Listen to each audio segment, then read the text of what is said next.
Assalamualaikum warahmatullahi wabarakatuh. Halo, selamat pagi, siang, sore, dan malam teman-teman semua. Perkenalkan, nama saya Fitrianti, mahasiswi Prodi S1 Manajemen, Fakultas Ekonomi dan Bisnis, Universitas Negeri Jakarta. Di sini saya akan mempresentasikan surat perjanjian pinjam pakai antara pemerintah Provinsi Jawa Tengah dan Badan Kepegawaian Negara atau BKN yang sudah saya buat dalam rangka memenuhi penugasan UTS mata kuliah Hukum Bisnis dengan dosen pengampunya yaitu Bapak Suherdi SPD SHMM. Yuk kita langsung aja simak pembahasannya. Oke, di halaman pertama ini terdapat judul dulu ya pertama-tama. Nah, judul perjanjian ini adalah Perjanjian Pinjam Pakai antara Pemerintah Provinsi Jawa Tengah dengan Badan Kepegawaian Negara nomor 10-00642535 tentang pinjam pakai tanah dan bangunan milik pemerintah Provinsi Jawa Tengah di Jalan Raden Patah, kilometer 22, Kabupaten Semarang. Selanjutnya yaitu ada waktu dan tempat pelaksanaan dari perjanjian ini yaitu Jumat tanggal 2 bulan Mei tahun 2025 bertempat di Semarang. Kami yang bertanda tangan di bawah ini, yang pertama yaitu ada Fitrianti SMMM selaku Sekretaris Daerah Provinsi Jawa Tengah yang berkedudukan di Jalan Pahlawan nomor 9 Semarang. Dalam hal ini Fitrianti bertindak untuk dan atas nama pemerintah Provinsi Jawa Tengah selaku pengelola barang milik daerah pemerintah Provinsi Jawa Tengah yang selanjutnya akan disebut sebagai pihak ke-1. Yang kedua yaitu ada Rahmania S. Sos MAP selaku Sekretaris Utama Badan Kepegawaian Negara yang diangkat berdasarkan Keputusan Presiden nomor 100/TPA tahun 2023 tanggal 25 Juli 2023 berkedudukan di Jalan Maijen Sutoyo nomor 12 Cililitan, Jakarta Timur, dan dalam hal ini bertindak untuk dan atas nama Badan Kepegawaian Negara yang selanjutnya disebut sebagai pihak kedua. Selanjutnya di halaman kedua yaitu ada keterangan pihak ke-1 dan pihak kedua secara bersama-sama disebut para pihak dan masing-masing diantaranya disebut pihak. Dengan ini sepakat mengadakan perjanjian pinjam pakai pemanfaatan tanah dan bangunan milik pemerintah Provinsi Jawa Tengah yang dikelola Badan Pengelola Pendapatan Daerah Provinsi Jawa Tengah di Jalan Raden Patah, kilometer 22, Kabupaten Semarang kepada Badan Kepegawaian Negara dengan cara pinjam pakai dengan ketentuan sebagai berikut. Di pasal pertama yaitu ada dasar hukum. Perjanjian pinjam pakai ini dilaksanakan berdasarkan 8 dasar hukumnya antara lain. Selanjutnya di halaman ketiga yaitu ada pasal kedua tentang objek perjanjian.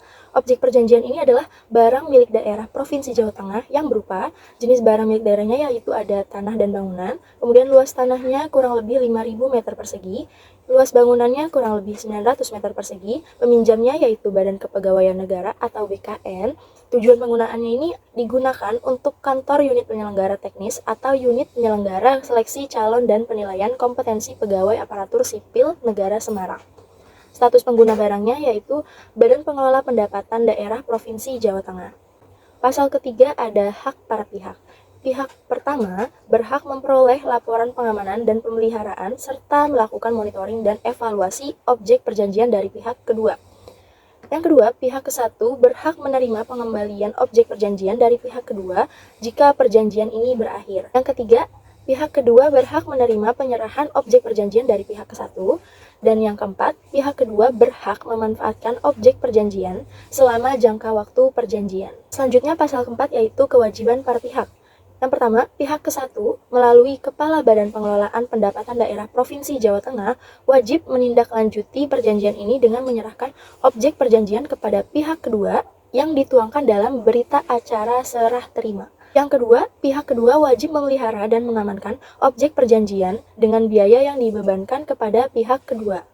Yang ketiga, pihak kedua wajib mengembalikan objek perjanjian kepada pihak ke-1 jika perjanjian ini berakhir.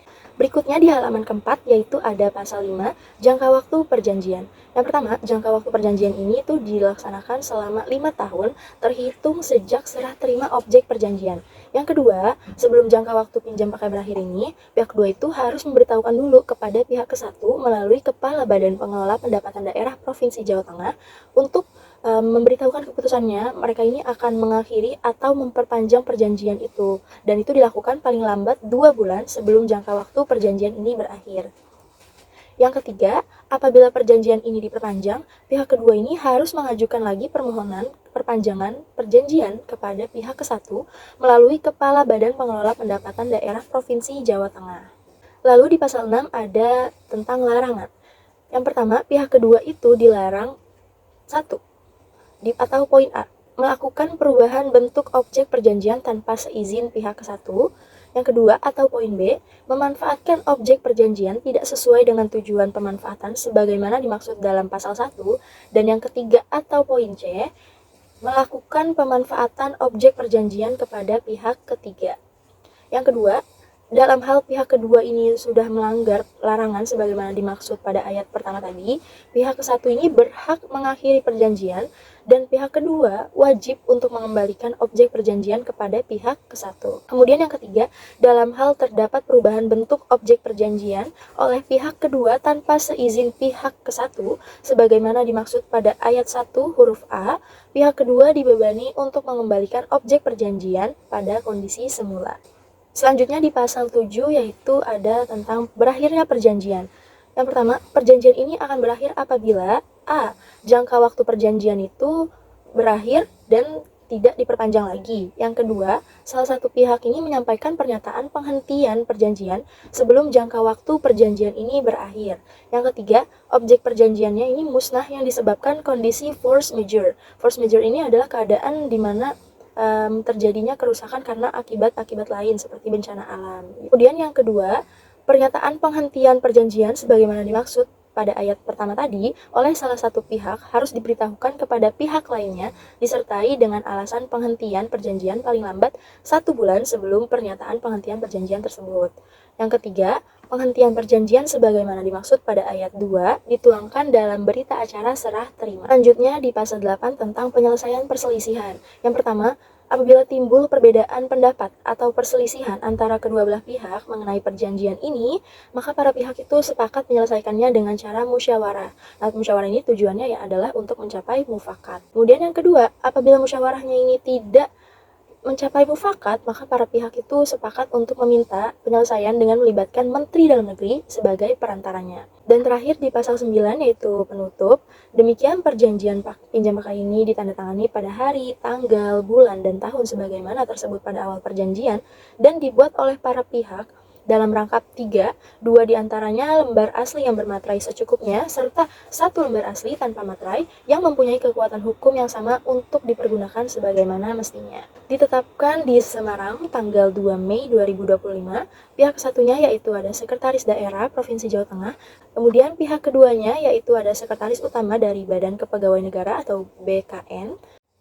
Dan ini dia referensi yang saya gunakan untuk membuat perjanjian ini. Demikian penjelasan saya mengenai perjanjian pinjam pakai antara pemerintah Provinsi Jawa Tengah dengan Badan Kepegawaian Negara atau BKN.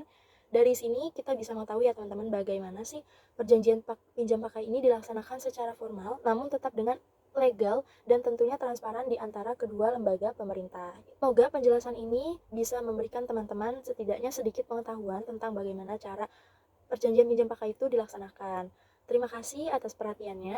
Kurang lebihnya mohon maaf. Wassalamualaikum warahmatullahi wabarakatuh.